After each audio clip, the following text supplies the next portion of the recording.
امی کے ساتھ پارٹ 2۔ لیکن میں یہ محسوس کر رہا تھا کہ لینا سے زیادہ مجھے میری امی خوبصورت لگتی تھی۔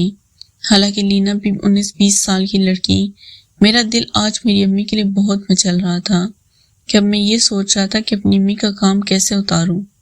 پھر پیدل ہی چلتے ہوئے میں نے اپنی امی سے کہا کہ آپ بہت خوبصورت ہیں۔ پھر میری امی کہنے لگی، ہیری آج تم نے کیا ہوا ہے؟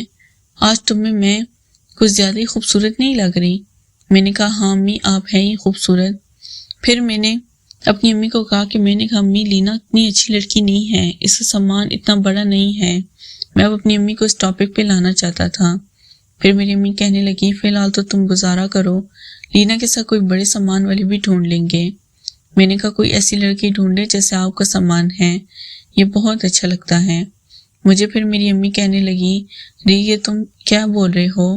میں نے کہا ہاں میاں اب غلط نہ سمجھیں، میں جسٹ آپ کی تعریف کر رہا تھا۔ پھر میری امی نے مجھے کوئی جواب نہیں دیا اور وہ خاموش ہو گئی۔ میں نے کہا امی آپ کو میری بات پوری تو نہیں لگی؟ پھر وہ کہنے لگی ہیری پوری نہیں لگی، لیکن میں جانتی ہوں کہ میں بہت خوبصورت ہوں کیونکہ تمہارے ابو بھی ایسا ہی کہتے ہیں، لیکن مجھے تمہارے ساتھ یہ بات کرتے ہوئے تھوڑی شرم آ رہی ہے۔ میں نے کہا امی شرم کیسی، میں آپ کا بیٹا ہوں۔ پھر میری امی کہنے لگی ہاں اس لیے تم سے شرم آ رہی ہے۔ اب ہم پیدل چلتے چلتے ہمارا گھر بھی آ گیا تھا۔ اب میں دل میں یہ سوچ رہا تھا کہ کل جب ہم واک کرنے کے لیے آئیں گے تو میں واک نہیں کروں گا، اپنی امی کے ساتھ بیٹھ کے پارک میں باتیں کروں گا، کیونکہ اپنی امی سے باتیں کر کے آج مجھے بہت سکون آیا تھا۔ میری امی کہنے لگی جاؤ ہیری فریش ہو جاؤ اور چینج کر لو، جب تک میں بھی چینج کرتی ہوں۔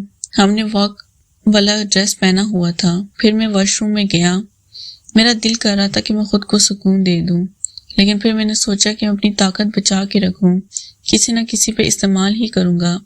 اس دفعہ میں ضائع نہیں کروں گا کیونکہ میں پہلے بہت ضائع کر چکا تھا۔ میں فریش ہو کے باہر آیا تو میرے ابو بھی آیا ہوا تھا۔ مجھے کہنے لگا ہیری آج تم ماں بیٹا واک کرنے گئے تھے، سناؤ کیسا رہا؟ میں نے کہا ہاں بہت اچھا لگا۔ پھر میرے ابو میری امی کو کہنے لگے کہ ہم ایک کام کرتے ہیں، رات کو 8 بجے تک واک کرنے چلتے ہیں، میں بھی جب تک فری ہو جاتا ہوں تو میں بھی تم لوگوں کے ساتھ چلوں گا۔ اب میں دل میں ڈر گیا، میں نے کہا امی کہیں حامی نہ بھر لیں۔ پھر میری امی میرے ابو کو کہنے لگی ہاں ہاں کیوں نہیں۔ پھر میں نے اپنی آنکھوں سے امی کو کہا، میں نے کہا امی آپ کو تو پتہ ہے ہم کس کام کے لیے جاتے ہیں۔ پھر میری امی میرے ابو کو کہنے لگی ہاں ہاں وہ واک کرنے کا اصل مزہ تو شام میں ہوتا ہے، اب تو آپ لیٹ آتے ہیں، رات کو تو پارک بھی خالی ہو جاتا ہے۔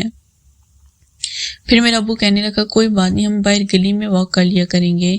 پھر میں نے کہا نہیں ابو شام میں ہی ٹھیک ہوتا ہے۔ پھر میرے ابو بھی چپ ہو گئے اور میری امی کو کہنے لگے کہ کھانا تیار ہے تو لے آؤ۔ پھر میری امی کھانے کے لے آئی، ہم تینوں نے مل کے کھانا کھایا۔ کھانا کھا کے میں اب اپنے کمرے میں آ گیا تھا اور میں سوچ رہا تھا کہ اپنی امی کو کیسے اس کام پہ راضی کروں۔ بہت سوچنے کے بعد مجھے کچھ سمجھ نہیں آ رہی تھی۔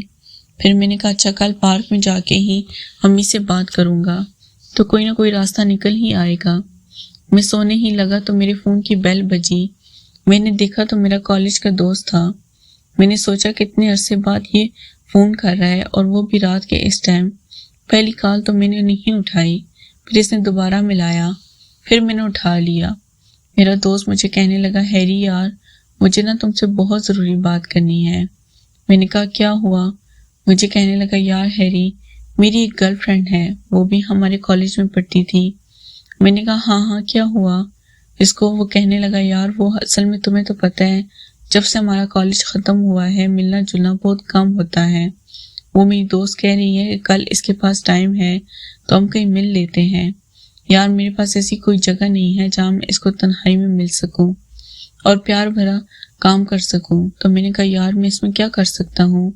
وہ مجھے کہنے لگا یار تمہارے ابو تو دن بھر آفس ہوتا ہے، تمہاری امی ہوتی ہیں بس گھر پہ۔ میں نے کہا ہاں تو وہ کہنے لگا یار ہم دونوں کل تمہارے گھر آئیں گے، تم اپنی امی کو بولنا کہ یہ میرے کالج فرینڈ ہیں، تمہارے کمرے میں بیٹھیں گے، تم کمرہ لاک کر دینا اور تم 10 منٹ کے لیے باتھ روم میں چلے جانا، میں 10 منٹ کے اندر اس کا کام تمام کر دوں گا۔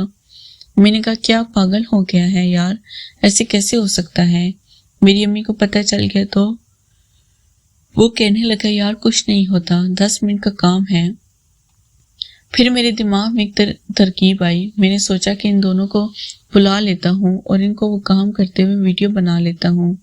پھر میں نے کہا یار مروا مت دینا مجھے. وہ کہنے لگا ارے توبہ تو بے فکر ہو جا کچھ نہیں ہوتا. پھر میں نے کہا اچھا تم لوگ کل کب تک آؤ گے؟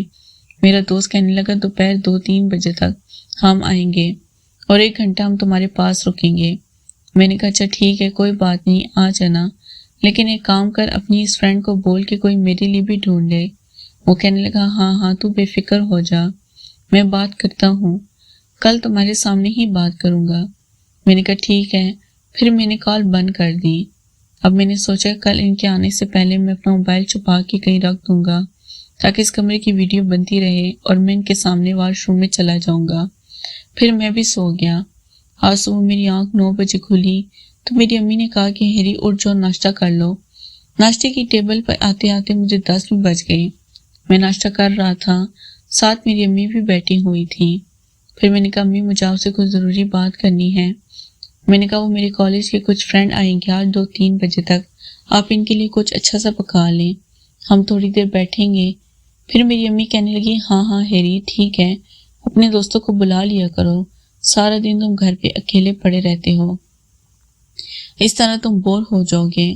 دوستوں اس کہانی کی اگلی قسط دیکھنے کے لیے چینل کو سبسکرائب کر لیجئے اور بیل کے آئیکن کو کلک کر لیجئے تاکہ نئی آنے والی قسط آپ کو جلد سے جلد مل سکے. شکریہ.